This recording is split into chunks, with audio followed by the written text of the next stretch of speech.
नमस्कार, न्यूज 18 का digital platform देख रहे हैं आप। मैं हूं आपके साथ दिव्या सिंह। चले फटाफट आपको बता देते हैं अंतर्राष्ट्रीय 5 बड़ी खबर। पहली खबर पाकिस्तान से जुड़ी हुई है, जहां पर पाकिस्तान के पूर्व प्रधानमंत्री इमरान खान की पार्टी के सभी सांसद इस्लामाबाद हाई कोर्ट के बाहर मंगलवार को बड़े पैमाने पर विरोध प्रदर्शन करेंगे और अदियाला जेल से अपने नेता की रिहाई की मांग करेंगे। पाकिस्तान के खैबर पख्तूनख्वा प्रांत के मुख्यमंत्री सोहेल अफरीदी ने घोषणा की है कि इस्लामाबाद हाई कोर्ट के बाहर विरोध प्रदर्शन के बाद पार्टी नेता इमरान से मुलाकात करने के लिए रावलपिंडी की उच्च सुरक्षा वाली जेल जाएंगे। इमरान 2023 से कई मामलों के सिलसिले में अदियाला जेल में बंद हैं और उन्हें पहली बार उसी साल अगस्त में गिरफ्तार किया गया था। अफरीदी ने यहां मुख्यमंत्री कार्यालय में एक प्रेस कॉन्फ्रेंस को संबोधित करते हुए कहा कि पाकिस्तान तहरीक-ए-इंसाफ के संस्थापक इमरान को 4 नवंबर से पूरी तरह से अलग थलग रखा गया है और किसी को भी उनसे मिलने की अनुमति नहीं है। उन्होंने घोषणा की है कि मंगलवार को सभी सांसद सबसे पहले इस्लामाबाद हाई कोर्ट जाएंगे और अदालत के मुख्य न्यायाधीश के सामने कड़ा विरोध प्रदर्शन करेंगे, क्योंकि उनके आदेशों के बावजूद मुख्यमंत्री को इमरान खान से मिलने की अनुमति नहीं दी गई है। अफरीदी ने कहा कि यह अदालत की स्पष्ट अवमानना है कि हाई कोर्ट में विरोध प्रदर्शन करेंगे और उन्होंने बताया है कि इसके बाद पार्टी सांसद इमरान खान से मिलने के लिए अदियाला जेल जाएंगे। दरअसल क्रिकेटर से नेता बने इमरान खान को लेकर इस हफ्ते की शुरुआत में ये दावा किया गया है कि रावलपिंडी की जेल के अंदर उनकी हत्या कर दी गई है। और इस बीच इमरान खान की मौत के अफवाहों का खंडन करते हुए पाकिस्तान तहरीक-ए-इंसाफ के सीनेरेट खुर्रम जिशान ने यह कहा है कि इमरान खान जीवित हैं और फिलहाल अदियाला जेल में बंद हैं। खुर्रम जिशान ने आरोप लगाया है कि इमरान खान को परेशान करके देश छोड़ने के लिए मजबूर किया जा रहा है। जिशान ने कहा है कि पाकिस्तान छोड़ने के लिए दबाव बनाने की रणनीति के तहत ही पूर्व प्रधानमंत्री को अलग थलग रखा जा रहा है।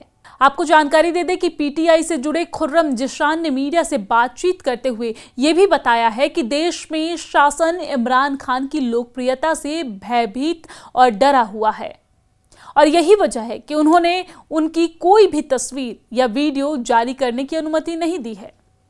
पाकिस्तान में सत्तारूढ़ सरकार खतरे में दिख रही है।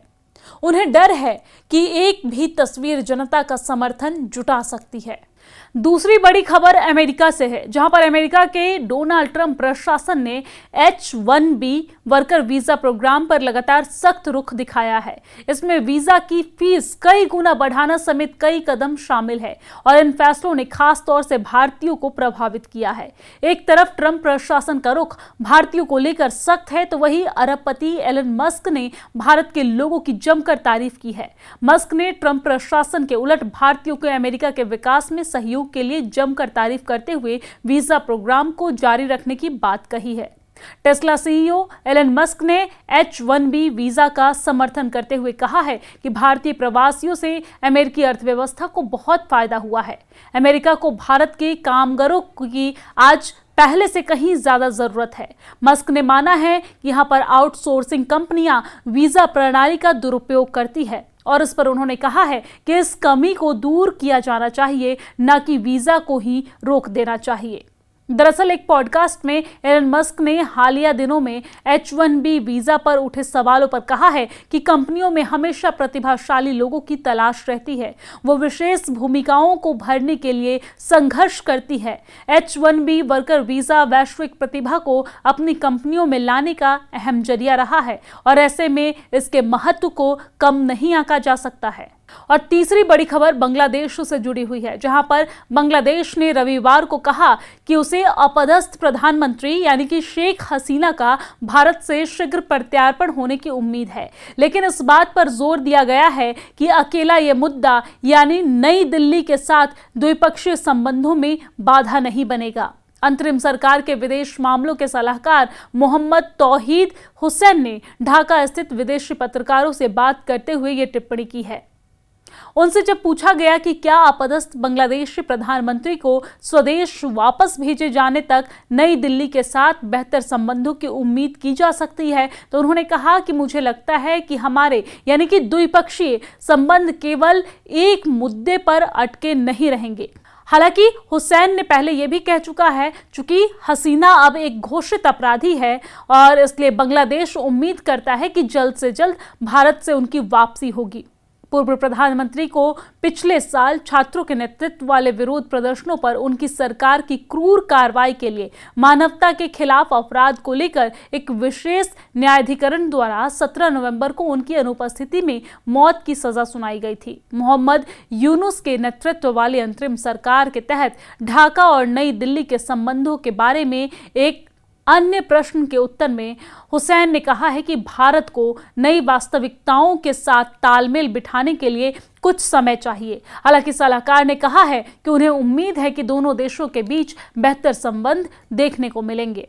उन्होंने कहा कि हम भारत के साथ हितों के आधार पर बेहतर संबंध बनाना चाहते हैं। इससे पहले बुधवार को हुसैन ने कहा था कि भारत ने हसीना के प्रत्यार्पण के लिए बांग्लादेश के पूर्व के अनुरोध पर कोई जवाब नहीं दिया है, लेकिन ढाका को अब नई दिल्ली से जवाब की उम्मीद है, क्योंकि न्यायिक प्रक्रिया पूरी होने और पूर्व प्रधानमंत्री को दोषी करार दिए जाने के बाद अब स्थिति अलग है। और अब चौथी बड़ी खबर पाकिस्तान और अफगानिस्तान से जुड़ी हुई है, जहां पर पाकिस्तान और अफगानिस्तान के बीच तनाव लगातार बढ़ता जा रहा है और इस बीच तालमेल के डिप्टी प्राइम मिनिस्टर मुल्ला अब्दुल गनी बरादर ने पाकिस्तान को कायर दुश्मन कहा और चेतावनी भी दी है। उन्होंने कहा कि हमने रक्षा मंत्रालय को निर्देश दिया है कि वो ऐसी एडवांस तकनीकी हथियारों का विकास करे जो हमारे पड़ोसियों और दुनिया की नींद हराम कर दे।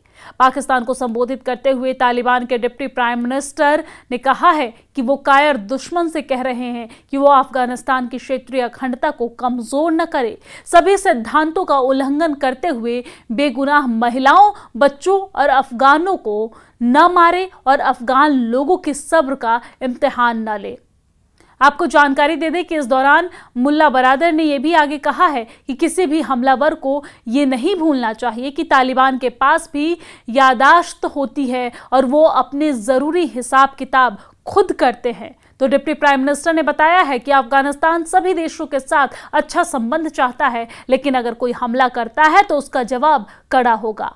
पाकिस्तान और अफगानिस्तान के बीच पिछले कुछ समय से तनाव चल रहा है। पिछले महीने में पाकिस्तान ने टीटीपी को लेकर अफगानिस्तान पर हमला किया था और इसी के बाद दोनों ने एक दूसरे पर हमला किया और लगातार दोनों के बीच तनाव बढ़ता ही जा रहा है। और पांचवी बड़ी खबर श्रीलंका से जुड़ी हुई है, जहां पर चक्रवाती तूफान दितवाह ने श्रीलंका में भारी तबाही मचा दी है। दितवाह के कारण आई बाढ़ और भूस्खलन से अब तक 330 से ज्यादा लोगों की मौत हो गई है, जबकि इससे अधिक संख्या में लोग अभी भी लापता बताए जा रहे हैं।